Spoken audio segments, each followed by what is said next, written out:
Right. Many of them are not, and I would never say that Jews are proportionally more likely to commit white-collar crime than non-Jews. It was just an attempt at a joke. Oh, okay, all right, okay. Referencing the tremendous success of Jews in finance, and with that comes the dark side of when finance goes bad. Well, there is some history here, and I suspect you know this history, and I'd like to hear you talk about it for a minute. Luke Ford is on the line, by the way, and he is a blogger. His website is lukeford.net, and he writes about a lot of what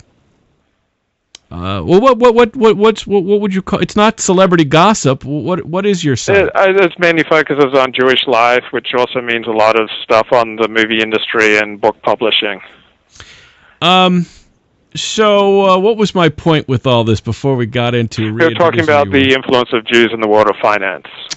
Yeah, hundreds of years ago, finance was basically left to the Jews because Christians regarded it as beneath their dignity and as a sin to lend money. So Jews have always been disproportionately influential in the world of finance. That's exactly what I was referencing, yeah. And also, Muslims, they don't believe in interest, that there are ways that Muslims make loans that don't have interest associated with them. Do you know about this, what I'm referring to? Yes, and there's the same thing in Judaism, actually, because in the Torah it prohibits you from lending to a fellow Jew at interest.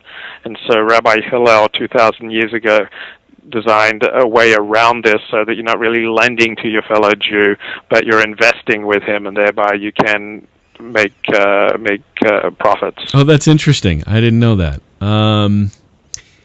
Well, do you suspect, and we don't know how religious Bernard Madoff is, 70 years old, do you suspect that he is, would you be surprised to learn that he would be an Orthodox Jew, or do you think he's a Reform? I would not be surprised because he is the chairman of the Yeshiva University Business School, which is an Orthodox institution.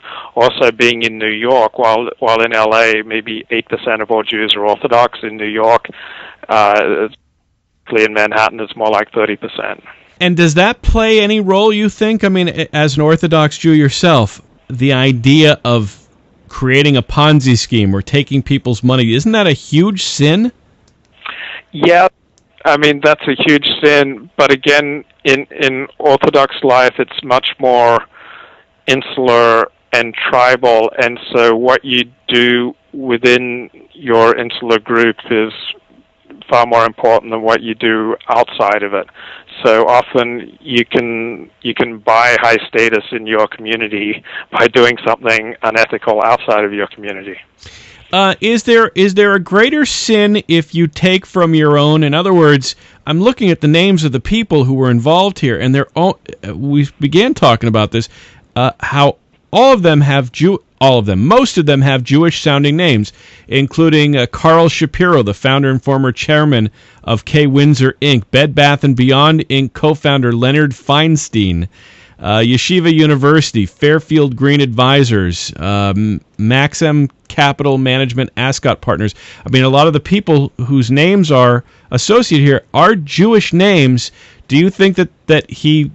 I know this is just a guess on your part, but is it worse when you take from those who share your religious values, or does it not matter? It's horrible either way. Ethics are hard to teach. Like, a rabbi can stand up and talk, but it's easy to forget about it. So one of the ways you may maintain group cohesion is by performing a lot of similar rituals. But you can perform these similar rituals with your fellow Orthodox Jews or whatever insular group that you belong to. But if you choose not to take on the ethical demands of your group, it's kind of easy to get away with it.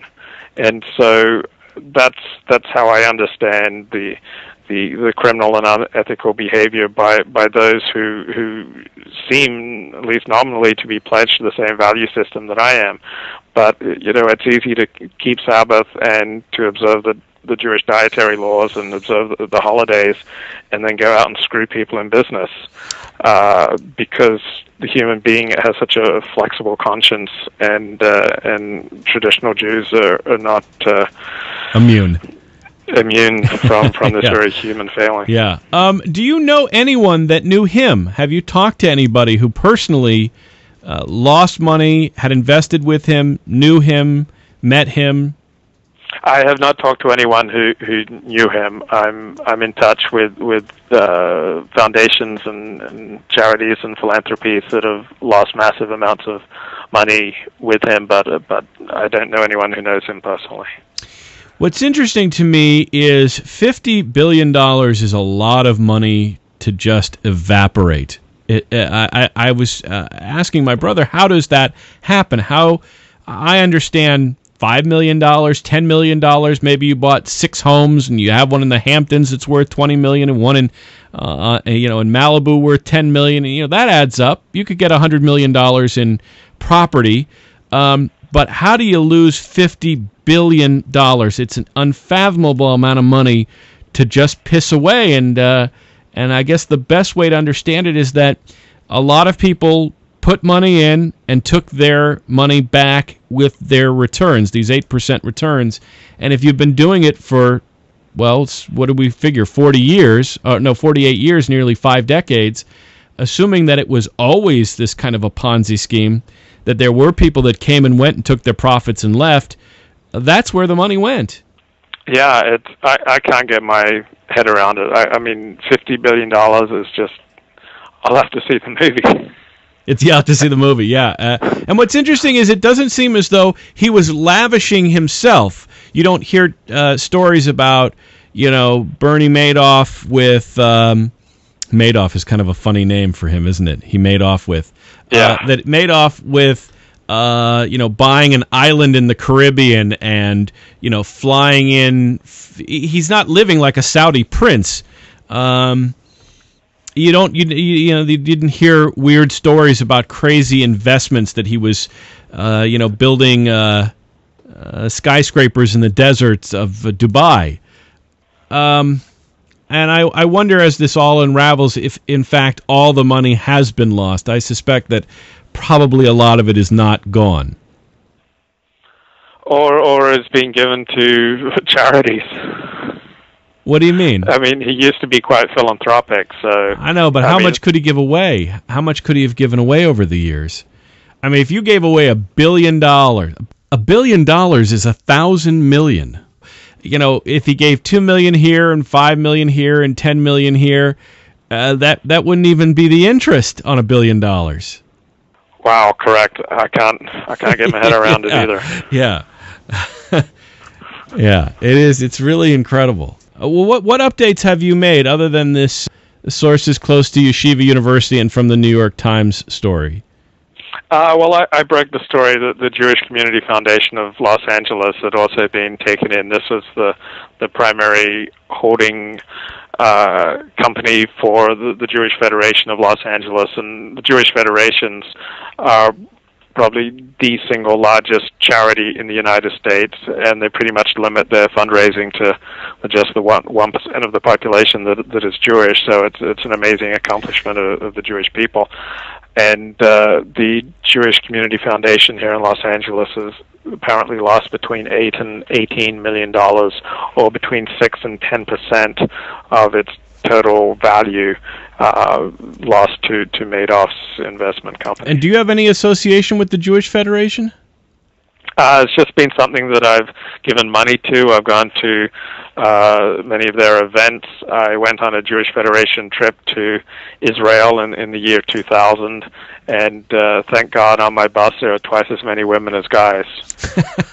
So I have a very warm spot in my heart towards the Jewish Federation. Can I get personal for just a moment here? You're not a wealthy guy. What are you doing giving money to charity? Exactly right. If you give just a little bit, it kind of entitles you to...